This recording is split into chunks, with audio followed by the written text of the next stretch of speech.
Elisa Lucinda é atriz, poetisa, escritora e cantora. Em 2020, ganhou o prêmio especial do júri do Festival de Cinema de Gramado pelo conjunto da obra. Na TV, atuou em novelas e séries como Cananga do Japão, Mulheres Apaixonadas e Vai na Fé, entre dezenas de outros trabalhos. Em 2006, Lucinda foi agraciada pelo então presidente Lula com a Ordem de Rio Branco no grau de oficial suplementar por méritos como poetisa.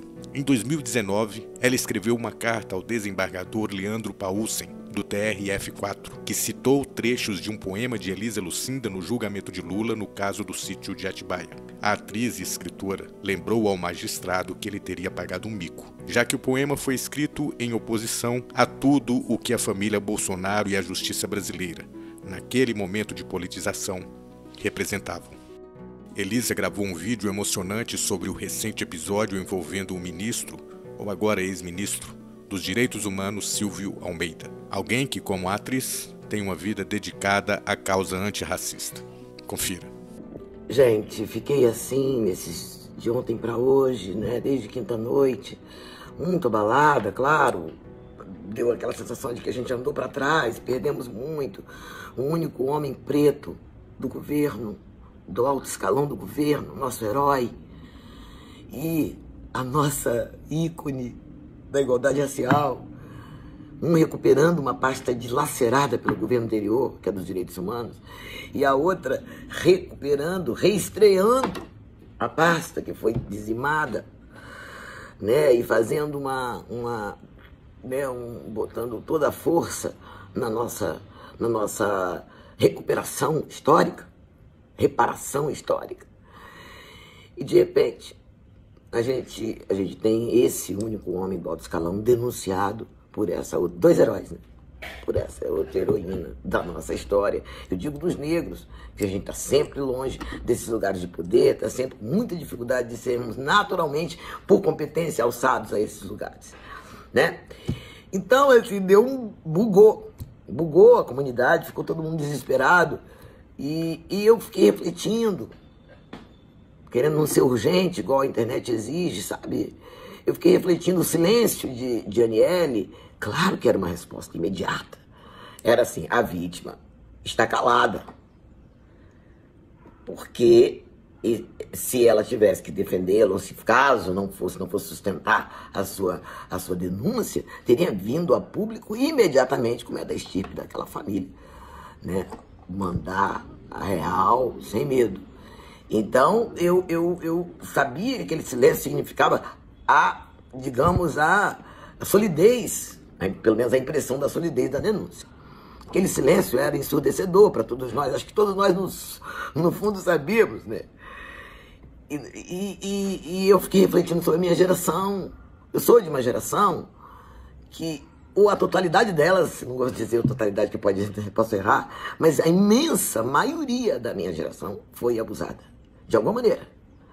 Não, eu nunca sofri nenhum abuso sexual clássico, mas importunação, mão aqui. Eu lembro de um editor do meu emprego, quando eu era jornalista em Vitória, que ficou massageando, gostava, de vez em quando ele vinha massagear, aconteceu isso pelo menos umas 2 vezes.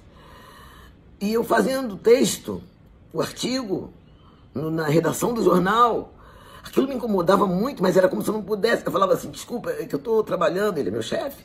E dizia, que relaxa, é até bom para trabalhar. Qual o mal, Elisa? Se entrega.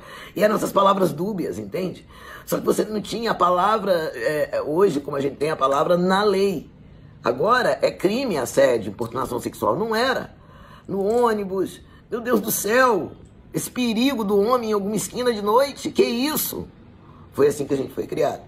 Com essa normalização, ou normatização, do homem como perigo e desse acesso irrestrito que o machismo tóxico e o patriarcado instituíram, né? De ter esse acesso irrestrito ao corpo feminino. Eu posso pegar.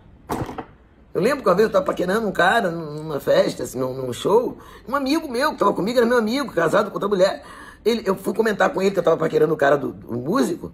Ele começou a botar a mão na minha perna. Eu falei, por que você está fazendo isso? Ah, não sei, acho que eu fiquei com ciúme. um acesso restrito. E nós não podemos esquecer que essa educação receberam todos os homens. É uma loucura, mas era assim, é assim, pode pegar, pode passar a mão no cabelo. É como se a mulher sempre quisesse, estivesse disponível. Essa foi a educação. E essa é a luta de base do projeto do governo, de uma meta do governo, que é o feminicídio zero. Assim, Lula não teve saída, realmente tinha que demitir. Como é que faz? Ele pediu, inclusive, me demita, porque eu não vou sair, porque achou que podia ficar no cargo e lutar por a sua inocência, e tem o benefício da inocência. Total, o benefício da dúvida. Tem, claro que tem. Nós estamos falando de Silvio de Almeida, nós estamos falando do Silvio Almeida, nós estamos falando do cara que luta pelos direitos humanos, o cara que estuda necropolítica, o cara. Sim, eu acho que eu torço para que tudo se esclareça, gosto que tudo esteja sendo investigado,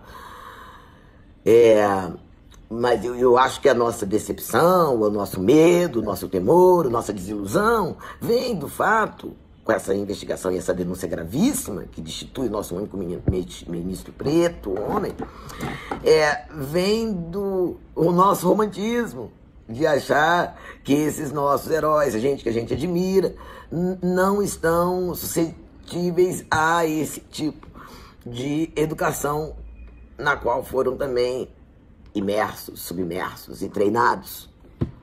Essa que é a questão, né? A gente acha que não imagina. Então, quando a gente tem notícia, quando tem notícia na nossa vida artística, que um artista que eu admiro que fez agressão física ou qualquer agressão com uma colega, eu fico, mas ele é artista, eu vejo uma contradição, sabe? Não, mas ele é um artista, ele é um progressista. É sim, pode ser um grande progressista, um grande filósofo, e tem, como é que eu vou dizer, esse dodói para tratar, entendeu? Se ficar confirmado mesmo, se as investigações confirmarem tudo, claro, com todas as coisas que tem que ser juridicamente provadas, judicialmente provadas, eu acho que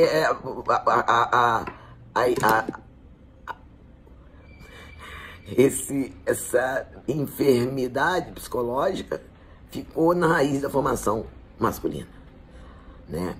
Uma vez o ministro Cristóvão Buarque, ministro da Educação do primeiro governo Lula, ele disse que ele tinha feito uma pesquisa para ver quantos analfabetos havia dentro do Ministério da Educação. E começou a ter uma sala de aula dentro do Ministério da Educação.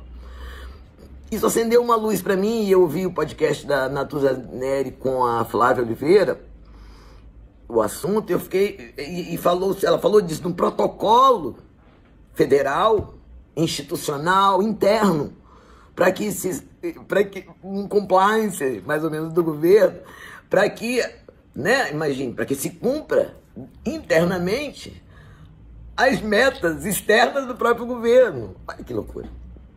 Assim, mas é uma necessidade, sim. Falando assim, é um óbvio que assim, dá um sacode na gente, porque a gente não pensa nisso. Mas é isso, né? Tem se um ministro de Direitos Humanos é denunciado nessa seara, é um desvio de função, uma loucura, uma dentro da sua própria, uma reunião ministerial, entende?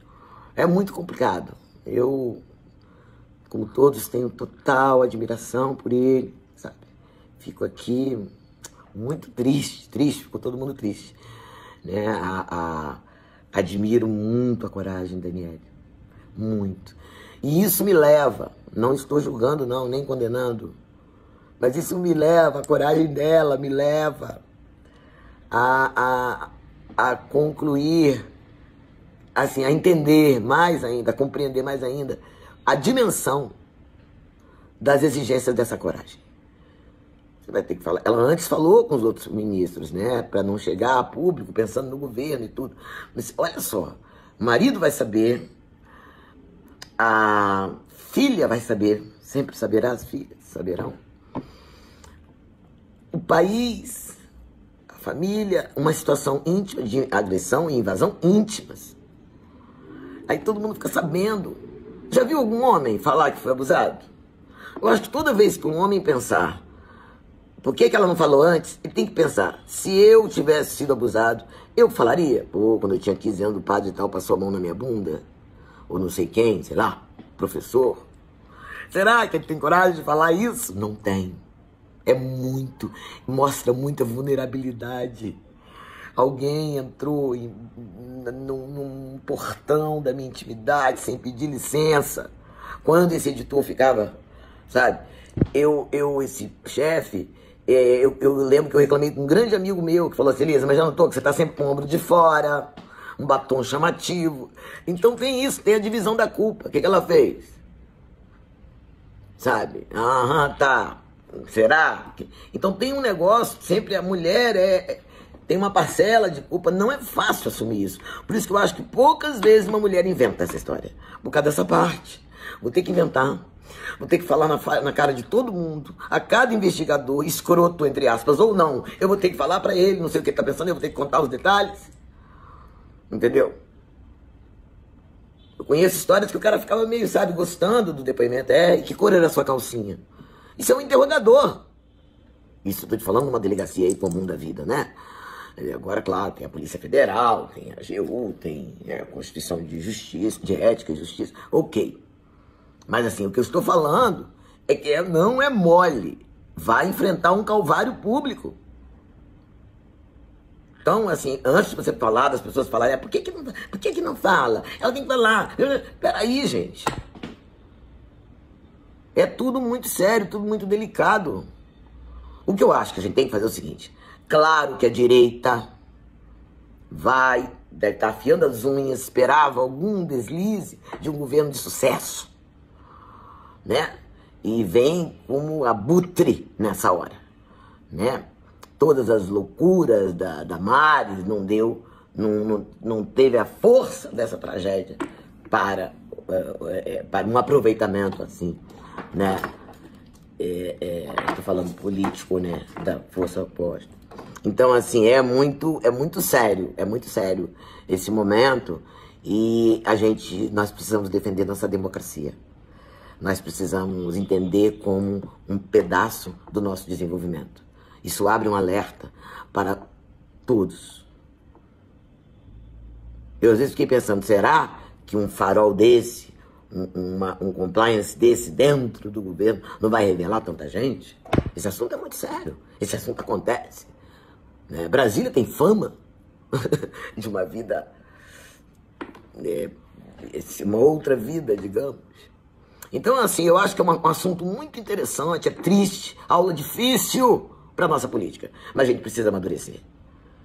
Quantos de nós, progressistas, não somos em nossa casa homofóbicos, não somos em nossa casa racistas, não somos em nossa casa misóginos?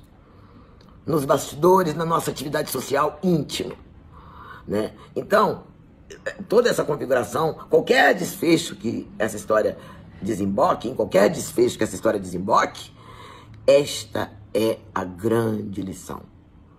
Letramento filosófico de vida, ideológico de vida, para todos nós, que inclua essas pautas, que são as nossas pautas públicas e sociais. Esse é um desafio.